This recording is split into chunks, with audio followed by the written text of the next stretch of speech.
Всем мир, это Евгений Коваленко, и вы на канале Одно кино.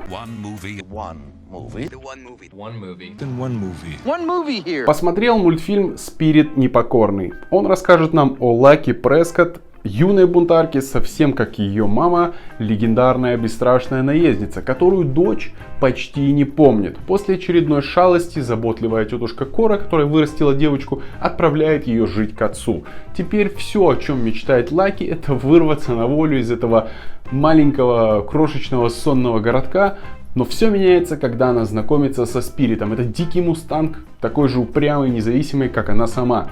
После того, как Спирит попадает в руки бессердечного ковбоя и его подельников, Лаки в сопровождении новых друзей отправляется в полное опасности и приключения, чтобы его спасти. Мультфильм начинается с того, что это трагически погибает. Это не спойлер, это происходит в начале мультфильма, да, ну и в целом тут сложно что-то заспойлерить, и поэтому девочка и не помнит мать, потому что это произошло в глубоком раннем детстве. Дальше уже сразу переносимся с этого момента на 10 лет вперед, где девочка уже подросла и пытается кормить там белку через окно. И живет она теперь у достопочтенного дедушки, который магнат, очень богатый и влиятельный человек. У него должно пройти деловая встреча, на которую придут всякие высокопоставленные чины.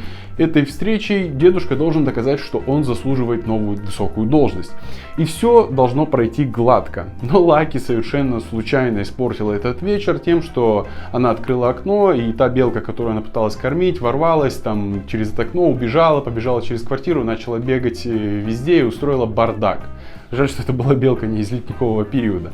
И вот после этого мы видим, что внучка, чтобы дальше не устраивала неприятных сюрпризов, ее отправляют на лето к отцу, который 10 лет назад оставил ее дедушке. Короче, они играют в игру «Горячая картошка» с временным промежутком в декаде лет. Добиралась она поездом, по пути видела лошадиного и буйного. После того, как они прибыли в городок отца, напротив станции находится родео, где эту девочку за такое долгое отсутствие каким-то чудом узнали напарницы ее мамы, что ого-го, как девочка вымахала, выросла и все такое. Очень странно, кстати. Трехмерная анимация в мультфильме, не сказать, чтобы прям максимально детская, но картина явно подходит больше для детей. Очень понравился момент с отцом, когда отец главной героини, да, начал пускать сопли, размусоливать о том, что не надо было оставлять ее дедушке.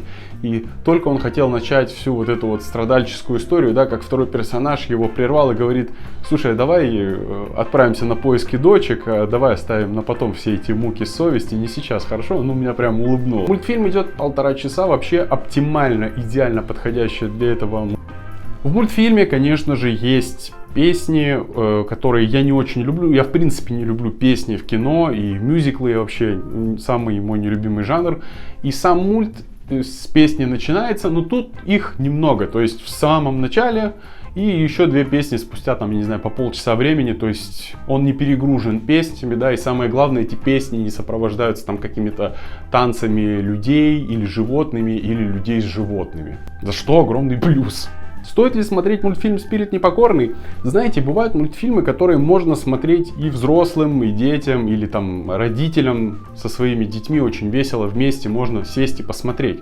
А тут это больше просто мультфильм для детей возрастом старше 6 лет. И тут нет никакой пошлятины. Возрастная маркировка указана 6+, нет никакой пошлятины или намека на сексуальным подтекстом, просто такое бывает тоже с такой маркировкой, да, с указанием 6+, то есть происходит какая-то пошлятина или фразы какие-то пошлые с расчетом на то, что, ну, дети-то они маленькие, они не поймут, а взрослые там посмеются, переглянутся, улыбнутся. Тут ничего такого нет, весь юмор это там, я не знаю, попадание яблоком в голову, если это можно назвать юмором, случайное выплевывание пирога в глаз или падение в кучу навоза. А на этом все. Подписывайтесь на канал, жмите колокольчик, чтобы не пропустить новые видео. Ставьте большие пальцы вверх, если вам понравилось это видео. Поделитесь мнением в комментариях по поводу мультфильма «Спирит непокорный» или этого ролика. Спасибо за просмотр. Пока.